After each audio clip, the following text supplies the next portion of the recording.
کوئی بھی شخص برائی لے کر پیدا نہیں ہوتا۔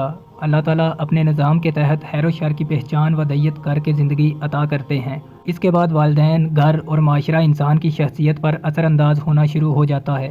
بچے کو جیسا ماحول اور تربیت میسر آتی ہے، اس کا رجحان اس کے مطابق ڈلنے لگتا ہے۔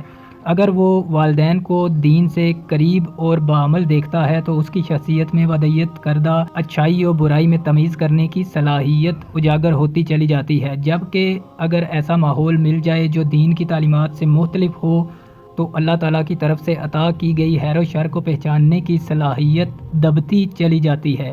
اس لیے یہ بے حد ضروری ہے کہ بچوں کو شروع سے ہی ایسے لوگوں کی صحبت ملے جو اچھی سوچ و عمل رکھتے ہوں۔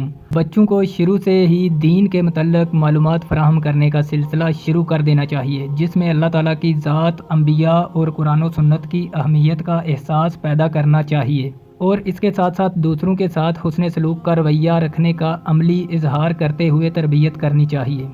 بچے جیسے ہی پڑھنے لکھنے کی صلاحیت حاصل کر لیں، انہیں قرآن ترجمہ کے ساتھ پڑھانا شروع کریں۔ دیکھا یہ گیا ہے کہ ہمارے معاشرہ میں بچوں کو ناظرہ قرآن سکھا دیا جاتا ہے اور وہ اسی کو کافی سمجھتے ہیں، جبکہ قرآن ہی وہ ذریعہ ہدایت ہے جو کہ قیامت تک کے آنے والے انسانوں کے لیے مشعل راہ ہے۔ اگر ہم یہ جانیں ہی نہ کہ اللہ تعالیٰ کو ہم سے کیا مطلوب ہے اور ہمیں اس دنیا میں کیوں بھیجا گیا ہے، تو پھر ہم وہ طرز زندگی کیسے اپنائیں گے؟ اس کے لیے لازم ہے کہ والدین بھی قرآن کا کم از کم اتنا علم ضرور رکھتے ہوں کہ پوچھے گئے سوالات کا جواب دے سکیں یا جواب حاصل کرنے میں مدد دے سکیں۔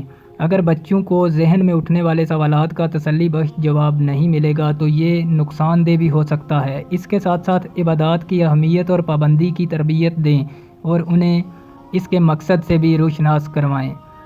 بچے جوں بڑے ہوتے جائیں گے وہ دین کے متعلق زیادہ جانیں گے اور اس سے ان کی شخصیت میں نکھار آئے گا۔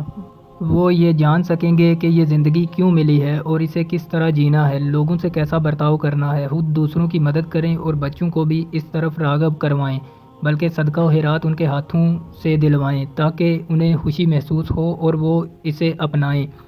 والدین کا کردار بچوں کی تربیت میں بہت اہم ہے اور اسی سے معاشرہ کو اچھے انسان ملتے ہیں۔ اگر ہم خود بعمل نہیں ہوں گے تو بچے ہماری بات کو اہمیت نہیں دیں گے اور ان کی شخصیت تذبذب کا شکار رہے گی۔ جن 4 اعمال کا اجر انسان کو مرنے کے بعد بھی ملتا رہتا ہے، ان میں سے ایک والدین کی اولاد کو اچھی تربیت کے نتیجہ میں اولاد کا نیک عمل کرنا ہے۔